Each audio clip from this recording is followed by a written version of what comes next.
Hi, my name is Cynthia Abeles, and I'm going to be discussing due diligence, private placement memorandum, and private placement offerings, and the term sheet that is associated with the private placement memorandum. First of all, I'm going to talk about due diligence. Due diligence is an investigation a company does before investing in a business opportunity. The investigation happens once a business has a transaction with another business about an opportunity with each other. This process happens before a contract is signed. It happens after the terms have been agreed upon and right before a contract is signed.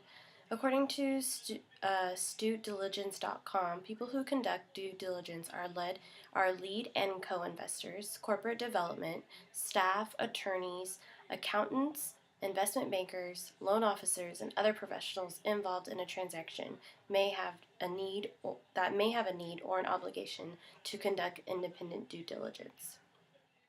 During the due diligence process, management of a business will create a checklist of information they will need to invest. Some of these things might include financial statements of the past 4 to 5 years.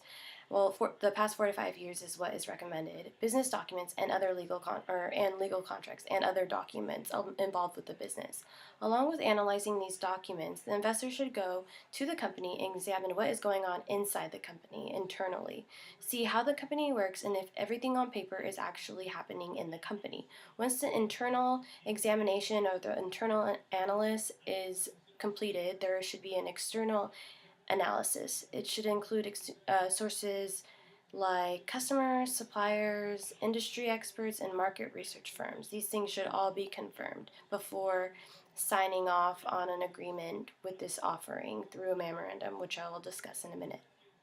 There is no time limit on a due diligence process. Even though there is no time restriction for the process, that doesn't mean a company should take a long time. Taking a long time investing in a company can make the investee company upset and could potentially cause them to walk away from the deal altogether. There should also be a letter of intent. The letter of intent is conducted so the purchaser does not share public information about the company they're investing in. This protects the investee from their business deals being public. In addition to protecting the company, the letter prevents the buyer from talking to other potential buyers. Once this letter is made, the buyer can investigate more deep into the company. The final step to a due diligence process is the closing deal. Both companies in this circumstance will bring their attorneys and sign documents and pass checks around the table. According to About.com, a number of documents need to be signed. The bill of sale shows that the investor has ownership to the new company's assets. This is known as the formal document representing ownership of the business and its assets. A security agreement is evidence that the seller encumbers the assets until the note is paid.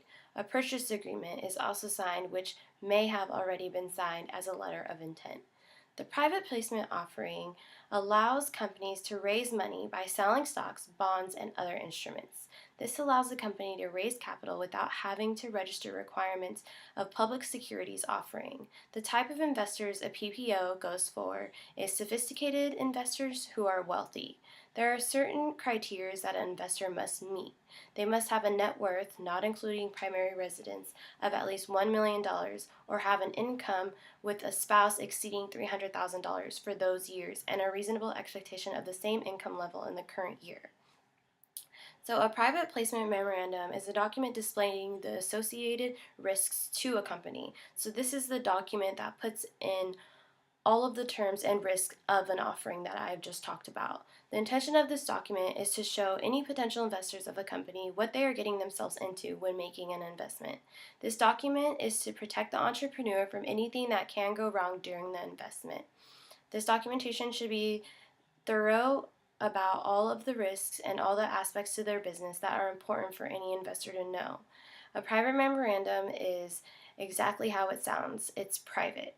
So since it is private, it does not need to be registered with the Securities and Exchange Commissions. This is a less expensive way for a small business to raise capital without having to go public. Before writing or creating a full memorandum, there's a term sheet formed. I would describe this as an outline that lays out the conditions of the offering.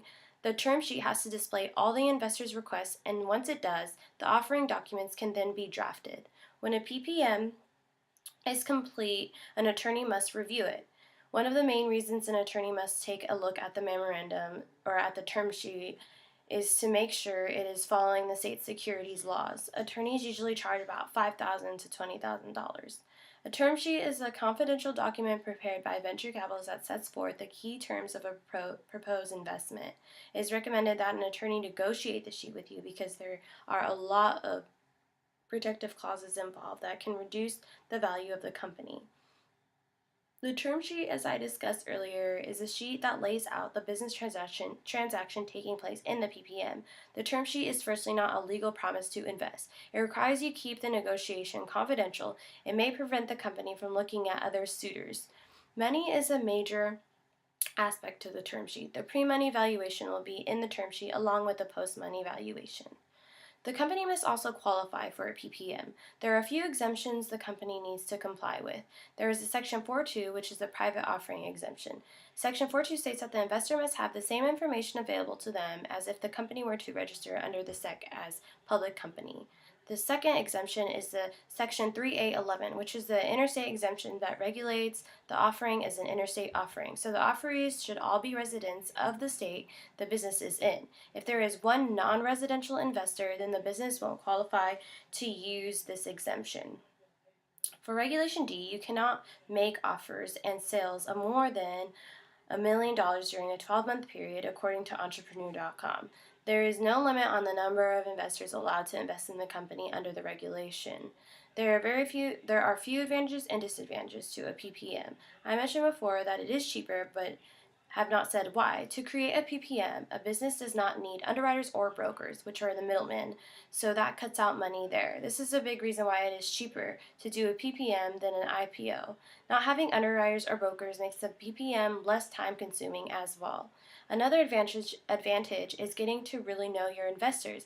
In a PPM, it is easier to choose investors that have the same goals for your business as you do. In public offerings, it is a lot harder for you to really know your investors and seek out investors who have the same goals. Another big advantage of a PPM, it allows you to keep your business private. Along with having the sort of investors you want with the same goals comes a disadvantage. The disadvantage of this is the fact that it is hard to actually find these investors that you might be looking for to invest in your business. They are hard to find and may not have that much money as well. These investors, if they're good investors, are taking a risk in investing in a small company. Because of the risk, an investor may want some sort of compensation. In turn, your company will most likely have to give up some equity, maybe more than the business would like. And that is my explanation of PPO, PPM, due diligence, and the term sheet. Thank you so much for listening.